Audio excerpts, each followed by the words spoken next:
안녕하십니까, 강병기입니다. 제48강입니다. 임대사례 비교법입니다. 임대사례 비교법은 우리가 비교 방식 중에서 임료를 구하는 방식이다 그랬죠. 이 부분은 공식도 따라 내용도 간단합니다만은, 지난번에 그 적산법 얘기할 때 필요 적용비가 모든 임대료에 다 적용된다라고 했었죠. 자, 이번에 임대사례 비교법에서는 임대사례 비교법도 설명하지만 임대료의 종류가 여러 가지가 있습니다. 그 종류에 대해서도 같이 설명드리겠습니다.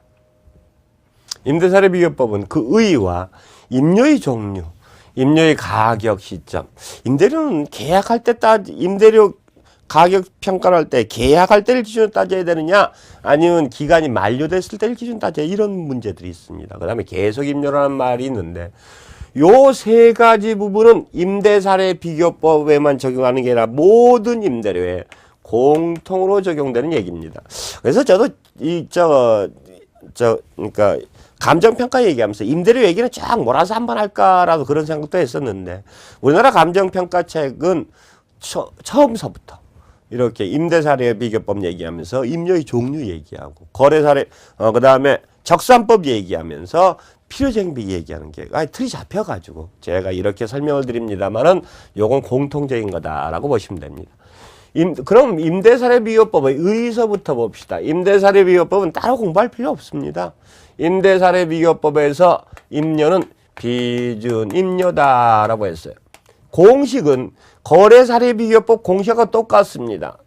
자, 그러면 똑같으니까 사례 가격이나 사례 임료가 맨 처음에 주어지겠죠. 사례 임료 곱하기 사정 보정해야 되고, 그 다음에 또 뭐 해야 된다 그랬죠? 시점 수정해야 되고, 그 다음에 지역 요인 보정해야 되고, 그 다음에 개별 요인 보정해야 된다라고 했습니다. 뭐 기타 보정도 할 수 있다라고 했어요. 특별한 사항들이 있으면 기타 조건 같은 거 이런 것도 보정할 수 있다 그랬어요.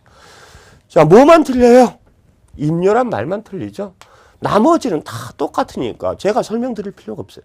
그래서 임대사례 비교법은 이제까지 딱 한 번이니까 시험 문제 나왔습니다. 거래사례 비교법은 거의 똑같으니까. 근데 조심할 거.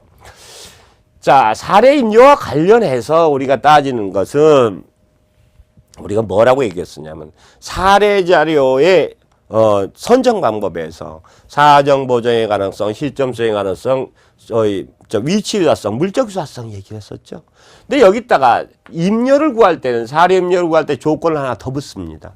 뭐가 더 붙냐면, 자, 다른 건 다 똑같더라도 기간, 임대차 기간이, 임대차 조건, 소위 사례 임료를 구할 때 추가 조건이 있습니다.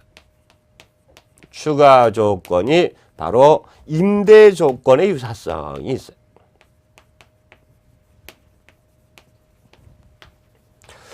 자, 임대 조건의 유사성을 따지는 건 바로 뭐 때문에 1년 임대하는 거하고 2년 임대하는 거하고 임대료가 틀려요.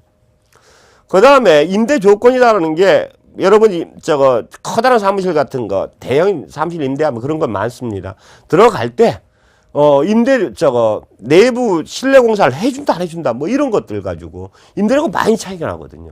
그래서 이런 임대 조건이 유사해야지, 그렇지 않으면 굉장히 계산이 어렵다. 그래서 임대 조건의 유사성도 추가해야 된다라는 것까지만 아시면 됩니다. 자, 그 다음에 우리가 임료의 종류 나오는데, 이게 용어가 많이 나와요. 임료의 종류를 따진대. 임료의 종류를 따질 때는 항상 전통적으로 네모를 3개를 그려서 따집니다. 자, 전체 임료의 구조는 이렇다 이게. 근데 여러분 책에는 뭐 오른쪽을 크게 하는데 그냥 자동차 모양으로 비슷하게 이렇게 합시다. 자, 3가지 부분이 모여서 임대료를 구성합니다. 그래서 제일 첫 번째는 우리가 지지난 시간에 적산법에서 한 제일 첫 번째 필요 재경비 부분이 있습니다. 필요 재경비는 임대료를 구성할 때 다 기본적으로 구성해야 되죠. 근데 이런 필요 재경비 위에 우린 기초가격 곱하기 기대율이다라는 말을 했었죠. 자, 그게 바로 뭐다? 실제로 요건 기초가격 곱하기 기대율이다라는 것은 실제로 임대인 수입이라고 했습니다. 임대인한테 들어가는 수입이라고 했는데, 이런 임대인한테 들어가는 수입은 여러 가지 있어요. 자, 여러 가지가 있는데 요 중에서 들어가는 수입 중에서 기초가격 곱하기 기대율이라는 것은 실제 순수익이다 그랬죠. 그래서 자, 여기 두 번째는 자, 뭐가 들어가냐면 지불임료 중 매번 지불하는 임료가 있어요. 자, 지불임료 중 실제 순임료액. 자, 뭐냐면 우리가 임대료 계산하는 방법 중에 하면 우리가 부동산 마케팅에서 관리에서 그런 얘기 했었습니다. 임대료 종류 세 가지 방법이 있다. 자, 순임대료 총임대료 방식하고 순임료 방식, 총임대료, 그다음에 순임료, 그다음에 또 비율임료 세 가지가 있다 그랬죠. 총임료는 뭐다? 관리비하고 임대료를 같이 받는 게 총임료 방식이고, 순임료 방식은 바로 뭐다? 관리비 빼고 임대료만 내는 방식이다 그랬어요.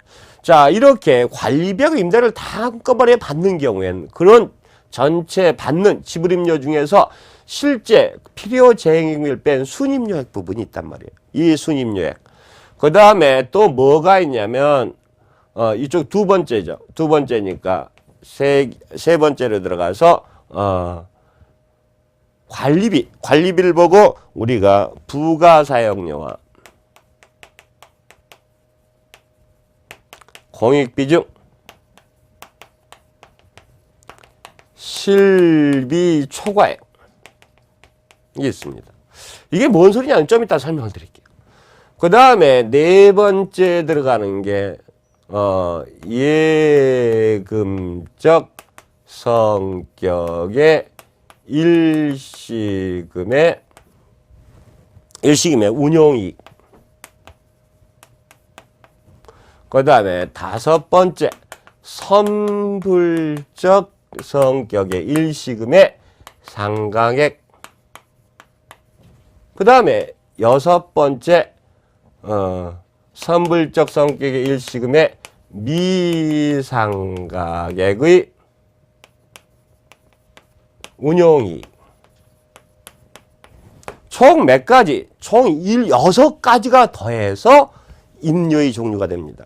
근데 내가 왜 이렇게 순서를 잡아놨냐면 이렇게 그림을 그리면서 이쪽서부터 1번은 한 가지, 2번은 두 가지, 3번은 세 가지. 요거 머릿속에 좀 넣어놓으시라고 이렇게 그림을 그려드렸는데요. 각각의 개념을 얘기하겠습니다. 필요재행비는 7가지 했어요.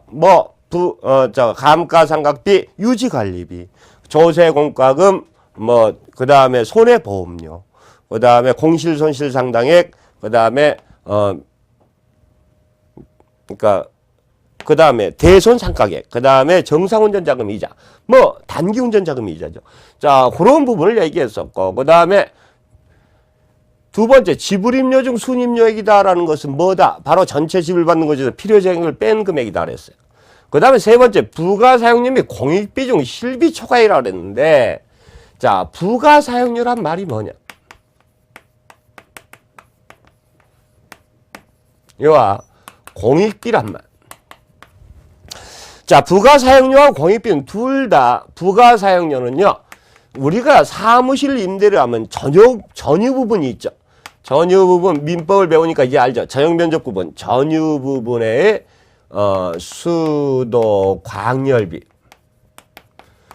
내가 사무실을 100평을 임대했어요. 그러면 100평 중에 사실 60평 정도만 내가 마음대로 쓰거든요. 이 전유 부분에 수도, 광열비가 들어가는 경우가 있습니다. 공익비는 뭐냐면 전유 부분 말고 공유 부분이 있죠. 공유 부분의 수도, 광열비를 보고 공익비다라고 얘기해요. 근데 이런 얘기를 다 합하면 우리가 뭐라고 하죠? 일반적으로는 우리나라 현실에서는 관리비를 받는다라고 하고 있죠. 관리비. 자, 이걸 임대료와 별도로 관리비라고 받아요. 여러분들 큰 빌딩 들어가면 임대료 얼마, 관리비 얼마라고 하는데 그 관리비가 전유 부분에 대한 수도광열비, 수도광열비와 공익비, 소위 공유 부분의 수도광열비를 다 합한 게 관리비다라고 얘기합니다. 근데 이런 관리비를 받을 때 관리비를 좀 실제 비용보다 좀 높게 받을까요? 낮게 받을까요? 여러분이 건물주면 좀 높게 받습니다. 왜? 나중에 와서 뭔 일이 있을지